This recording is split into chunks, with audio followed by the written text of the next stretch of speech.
Hello friends, ಇವತ್ತಿನ recipe fish ತವಾ fry. ಖಾರವಾಗಿ ಅಷ್ಟೇ ರುಚಿಯಾಗಿ ಮಾಡೋದು ತೋರಿಸ್ಕೊಡ್ತಾ ಇದ್ದೀನಿ. ನೋಡಿ ಎಷ್ಟು ಚೆನ್ನಾಗಾಗಿದೆ ಅಲ್ವಾ. ಇದೇ ರೀತಿ ನೀವು ಮಾಡಬೇಕು ಅಂದರೆ ವಿಡಿಯೋ ಸ್ಕಿಪ್ ಮಾಡಬೇಡಿ, ಚಾನಲ್ನ ಸಬ್ಸ್ಕ್ರೈಬ್ ಮಾಡ್ಕೊಂಡು ನೋಡಿ. ಮೊದಲನೇದಾಗಿ 1 kg ಫಿಶ್ ತೊಗೊಂಡಿದ್ದೀನಿ, ರಾಗ ಫಿಶ್. ಇದು ಉಪ್ಪು ಮತ್ತು ಅರಿಶಿನ ಹಾಕ್ಬಿಟ್ಟು ನೀಟಾಗಿ ಕ್ಲೀನ್ ಮಾಡಿ ಇಟ್ಕೊಂಡಿದ್ದೀನಿ. ನಂತರ ಮಸಾಲೆ ರೆಡಿ ಮಾಡ್ಕೊಳ್ಳೋಣ. ಒಂದು ತಟ್ಟೆನಲ್ಲಿ 1 ಟೀ ಸ್ಪೂನಷ್ಟು ಅಚ್ಚ ಖಾರದ ಪುಡಿ, ಅರ್ಧ ಟೀ ಸ್ಪೂನಷ್ಟು ಧನಿಯಾ ಪುಡಿ, ಹಾಗೆ 1/4 ಟೀ ಸ್ಪೂನಷ್ಟು ಗರಂ ಮಸಾಲ ಮತ್ತು 1/4 ಟೀ ಸ್ಪೂನಷ್ಟು ಮೆಣಸಿನ ಪುಡಿ. ಮೆಣಸಿನ ಪುಡಿ ಬೇಕು ಅಂದರೆ ನೀವು ಹೆಚ್ಚಿಗೆನೂ ಹಾಕ್ಕೋಬೋದು, ಚೆನ್ನಾಗಿರುತ್ತೆ. ಚಿಟಿಕೆಯಷ್ಟು ಮಾತ್ರ ಜೀರಿಗೆ ಪುಡಿ, ಚಿಟಿಕೆಯಷ್ಟು ಮಾತ್ರ ಅರಿಶಿನ ಆಲ್ರೆಡಿ ಹಾಕಿದ್ದೀವಲ್ವ, ಸ್ವಲ್ಪ ಹಾಕ್ಕೊಂಡ್ರೆ ಸಾಕು. ನಂತರ ಇದರಲ್ಲೇ ನಾನು ಫಿಶ್ ಮಸಾಲ ಫ್ರೈಯನ್ನು ಹಾಕ್ಕೊಳ್ತೀನಿ. ಯಾವ ಬ್ರ್ಯಾಂಡ್ ಆದರೂ ತೊಂದರೆ ಇಲ್ಲ, 1 ಟೇಬಲ್ ಸ್ಪೂನಷ್ಟು ಹಾಕ್ಕೊಳ್ಳಿ, ಚೆನ್ನಾಗಿರುತ್ತೆ ಫಿಶ್ ಮಸಾಲ ಫ್ರೈ ಸೇರಿಸ್ಕೊಳ್ಳೋದ್ರಿಂದ. ಹಾಗೆ ರುಚಿಗೆ ತಕ್ಕಷ್ಟು ಉಪ್ಪು.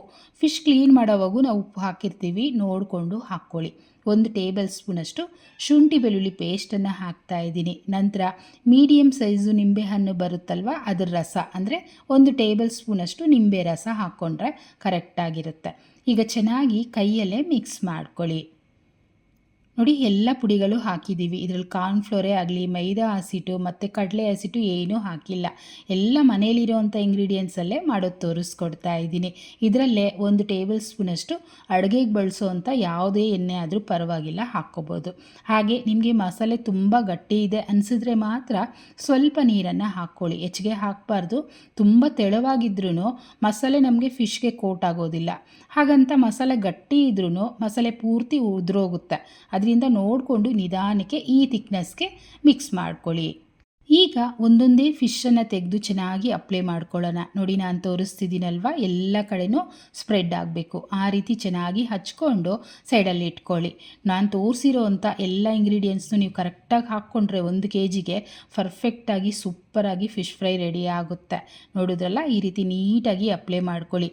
ಮಸಾಲೆ ಎಲ್ಲ ಚೆನ್ನಾಗಿ ಫಿಶ್ಗೆ ಹೊಂದ್ಕೋಬೇಕು. ಓಕೆ, ಎಲ್ಲ ಫಿಶನ್ನು ಇದೇ ರೀತಿ ನಾನು ರೆಡಿ ಮಾಡಿಟ್ಕೊಂಡಿದ್ದೀನಿ.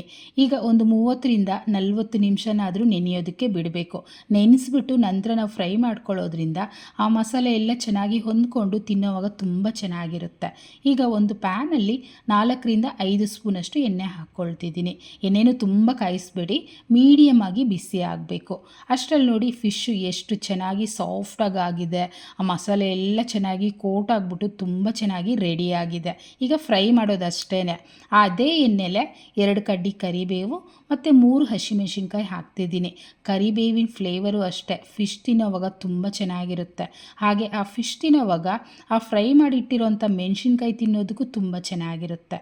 ತವನಲ್ಲಿ ಎಷ್ಟು ಇಡಿಸುತ್ತೋ ಅಷ್ಟು ಫಿಶನ್ನು ಹಾಕ್ಬಿಟ್ಟು ಚೆನ್ನಾಗಿ ಆ ಕಡೆ ಈ ಕಡೆ ಟರ್ನ್ ಮಾಡ್ಕೊಳ್ತಾ ರೋಸ್ಟ್ ಮಾಡಬೇಕು. ಆದರೆ ನೀವು ನೆನಪಲ್ಲಿ ಇಟ್ಕೋಬೇಕು ಏನಂದರೆ, ನಾವು ಸ್ಟೌವನ್ನು ಮೀಡಿಯಮ್ ಫ್ಲೇಮಲ್ಲಿಟ್ಟೆ ರೋಸ್ಟ್ ಮಾಡಬೇಕು. ಹೈ ಫ್ಲೇಮನ್ನಾದರೂ ಇಟ್ಬಿಟ್ರೆ ಮೇಲೆಲ್ಲ ಸೀದೋಗುತ್ತೆ, ಒಳಗಡೆ ಎಲ್ಲ ಹಸಿ ಹಸಿ ಇರುತ್ತೆ. ಇದನ್ನು ಮಾತ್ರ ನೀವು ನೆನಪಲ್ಲಿ ಇಟ್ಕೊಂಡು ನೀಟಾಗಿ ಫ್ರೈ ಮಾಡ್ಕೊಳ್ಳಿ. ಫೈನಲಿ ರೆಡಿ ಆಗೋಯ್ತು. ಇದನ್ನು ತೆಗೆದು ನಾನು ಒಂದು ಪ್ಲೇಟಲ್ಲಿ ಹಾಕಿಟ್ಕೊಳ್ತೀನಿ. ನೋಡಿ, ನನಗೆ ಮಾತಾಡ್ತಿದ್ರೇ ಬಾಯಲ್ಲಿ ನೀರು ಬರ್ತಿದೆ ಫ್ರೆಂಡ್ಸ್, ಅಷ್ಟು ಚೆನ್ನಾಗಿ ಫಿಶ್ ಫ್ರೈ ರೆಡಿ ಆಗಿದೆ. ಹಾಗೆ ತವಾನಲ್ಲಿರೋದನ್ನೆಲ್ಲ ನೀಟಾಗಿ ಕ್ಲೀನ್ ಮಾಡಿಬಿಟ್ಟು ನೆಕ್ಸ್ಟ್ ಟ್ರಿಪ್ಪನ್ನು ಹಾಕಬೇಕಾಗುತ್ತೆ. ನೀವು ಅದ್ರ ಮೇಲೆ ಹಾಕ್ಬಿಟ್ರೆ ತವ ಎಲ್ಲ ನಮಗೆ ಸೀದೋಗುತ್ತೆ ಮತ್ತು ಆ ಫಿಶ್ಶೂ ಸೀದೋಗುತ್ತೆ. ಇದನ್ನು ನೀಟಾಗಿ ಕ್ಲೀನ್ ಮಾಡಿ ಮತ್ತೊಂದು ಟ್ರಿಪ್ಪನ್ನು ಹಾಕ್ಕೊಳ್ಳೋಣ. ಎಣ್ಣೆ ನೋಡಿ ಹಾಗೇ ಇದೆ, ತುಂಬ ಎಣ್ಣೆನೂ ಇಡಿಸೋದಿಲ್ಲ. 1 kg ಫಿಶ್ಗೆ ಒಂದು 4-5 ಸ್ಪೂನ್ ಎಣ್ಣೆ ಇದ್ದರೆ ಸಾಕು, ನಾವು ಫ್ರೈಯನ್ನು ಮಾಡ್ಕೊಂಬಿಡ್ಬೋದು. ನೋಡಿದ್ರಲ್ಲ, ಇದು ಸಹ ರೆಡಿ ಆಗೋಯ್ತು. ಇಷ್ಟೇ ಫ್ರೆಂಡ್ಸ್, ಸಿಂಪಲಾಗಿ ಮಾಡ್ಬೋದು. ಖಂಡಿತ ಒಂದ್ಸಲ ಟ್ರೈ ಮಾಡಿ ನೋಡಿ, ಎಷ್ಟು ಮೃದುವಾಗಿ ಫಿಶ್ಶು ಚೆನ್ನಾಗಾಗಿದೆ ಅಲ್ವಾ.